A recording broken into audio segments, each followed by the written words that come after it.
Educator alone housed at Oconee Resa, and so I'm specifically working with the Teacher and Leader Keys department. And Dr. Resa, did you want to add anything? No, my role is I work with the State Department, and Nicole now works with Oconee Resa.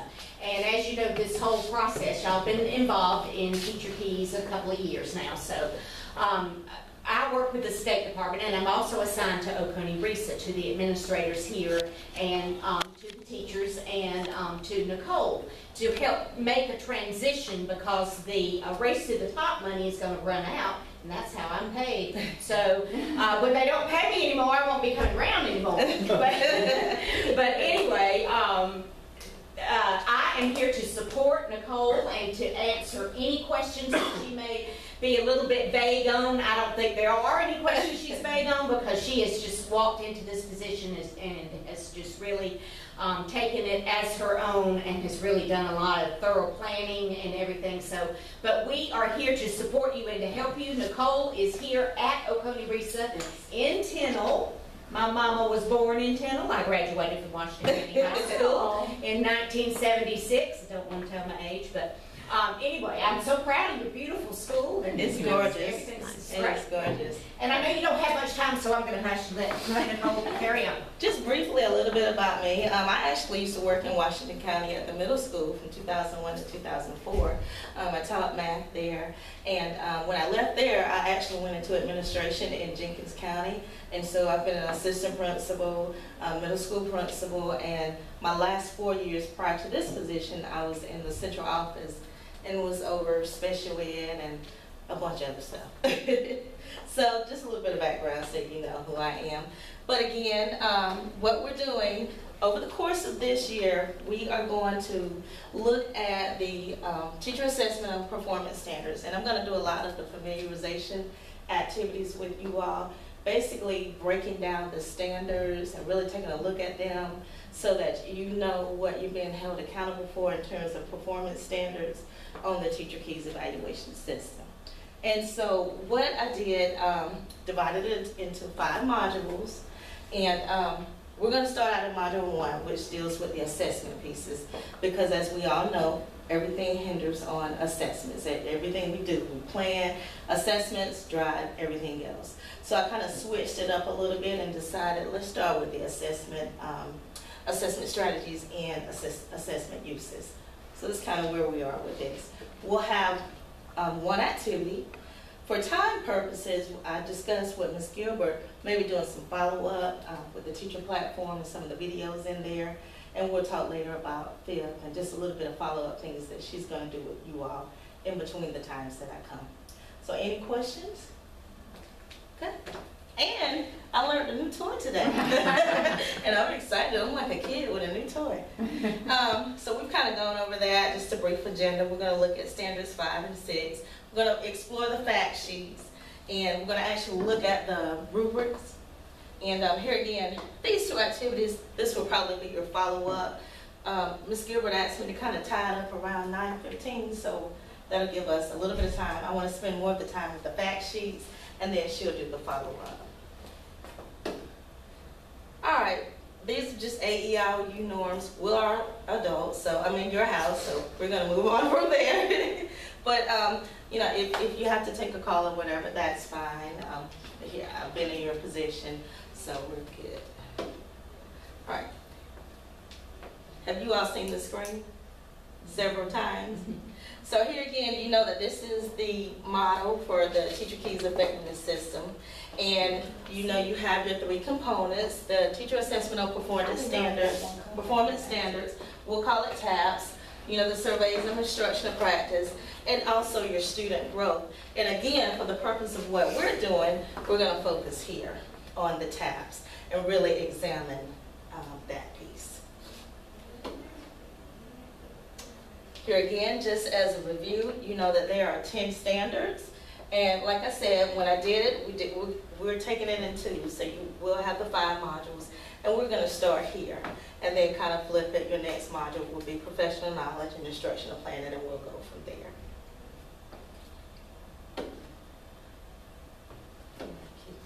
All right. Will somebody who really wants to talk early this morning Read that for me. That's Somebody that had their bacon and sausage. yes, and grits. We used to have some great cheese grits at my other school. Any volunteers? Yes, ma'am. What's your name? Mary. Mary. Okay, thank you. The teacher systematically chooses a variety of diagnostic, formative, and summative assessment strategies and instruments that are valid and appropriate for the content and student population. All right. So, assessment strategies, and that's really where we want to start focusing our attention with that. So, one of our activities, and we have a little small group, so we can really change up. But I think we can just do this as a big group. Yeah, it'd be easy to do it as a big group. However it works. Yeah. And I do have some copies of the fact sheets. But while I'm doing that, what does that mean to you? When you read that standard, what does it say to you? That you have What are some of the key terms? several different kinds of assessments, so formative, summative.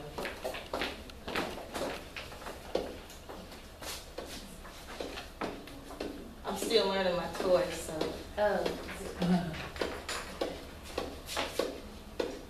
Oh, sorry. No.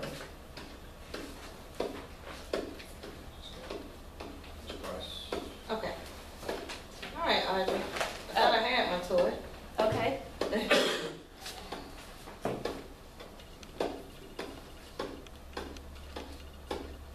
You go the other way. Oh, wait, no, that is. There we go. Yeah. All right. Could you repeat that? I'm sorry. That you should use a variety of assessments, so diagnostic, formative, and summative assessments as part of your teaching strategy. All right. Any other comments on that? Key terms or anything that you see in that particular standard? Anything relevant? Choosing assessments appropriate to what you're teaching and how your students are learning it. That's the big thing in here with dance, theater, art, and work-based learning. You know, all of ours is not like math or Traditional content areas. Do you find it more difficult to select? Okay, you find it the I opposite? actually find it easier Okay. because it's what we do. So you're more hands-on and things of that nature. All right. Any other feedback on what this particular standard says to you? And she's exactly right. It's basically choosing a variety of strategies to use. And I like your comment. What's your name? I'm sorry. Jennifer? Jennifer. Jennifer feels like, hey, in our department it's much easier. We can do a little, a lot more than some of the other content areas. So, yeah, mine's instant feedback. What subject do you teach? Of course. Of course. I mean, if somebody's doing something wrong, I gotta stop immediately and fix them. Exactly. Okay. Instant. All right, good. Anyone else? All right.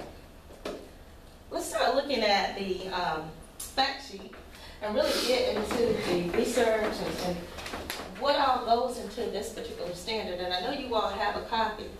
We're going to do this in little small groups, but I feel like since we have, a smaller number, we can adjust and do it a little bit differently. But if you will, if you'll take a moment, let's see how many people do we have? 6? Yeah, we can do it. We'll adjust. If you all will pair up. No, we have 5. Let's do 3 and 2. All right.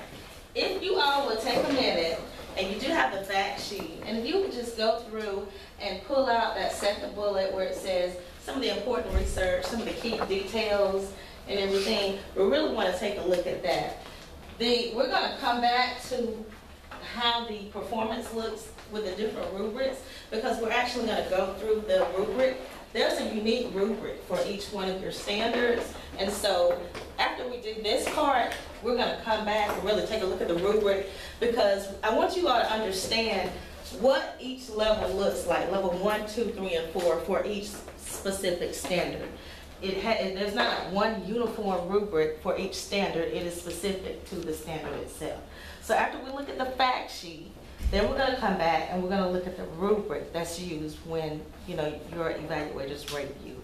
So if you would just take a couple of minutes, pull out, and I'm going to give you a box, and if you'll just jot some notes down for me in regards to research, key terms, and things of that nature, then we'll report out, have a little discussion on the fact sheet itself, and then we'll go to the rubric.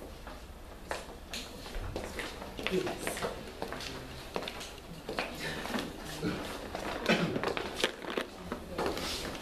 So we're looking for important points from the fact sheet? Yes. Or something? Yes, from the fact sheet. We really want to explore the fact sheet. You're going to see some key terms. You're going to see some research in there. As you're also reading over that, think about sources of documentation. As you know, with the keys, it's all about totality of evidence and consistency of practice. So you'll see there's an area up here that says, what are some possible sources of documentation? If your administrators are coming in and looking to do their observation or their walkthrough, later on their rating, what are some sources of documentation that could support you in this particular standard assessment strategies? Does anyone else need advice?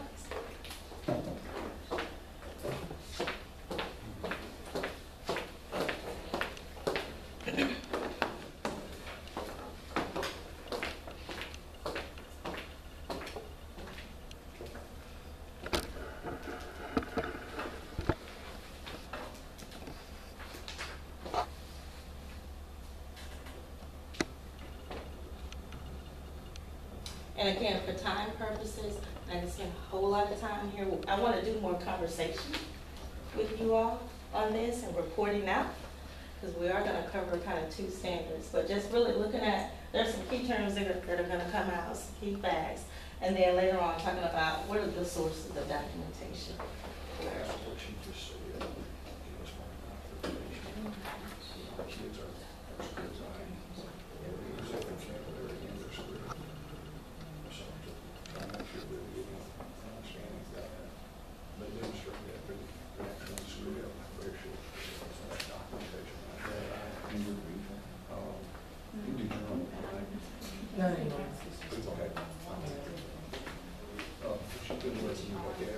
Right, I have the folders. That's your assessment. Yeah. So that's what I just said, I mean, script writer, does that sound like, does that make sense? Yeah.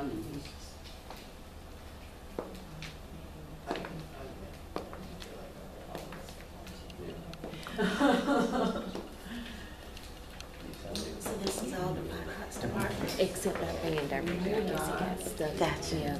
Y'all have ROTC? Yes, but he will come with CTA. Gotcha. I don't give any homework. You all give any homework? Okay.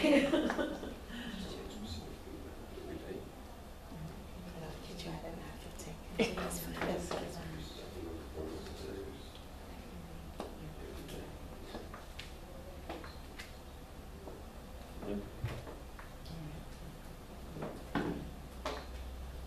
And as you read, if we want to start just kind of opening up the conversation, does anything, are you ready? Do you have something that kind of sticks out from the fact sheet in regards to research at this point?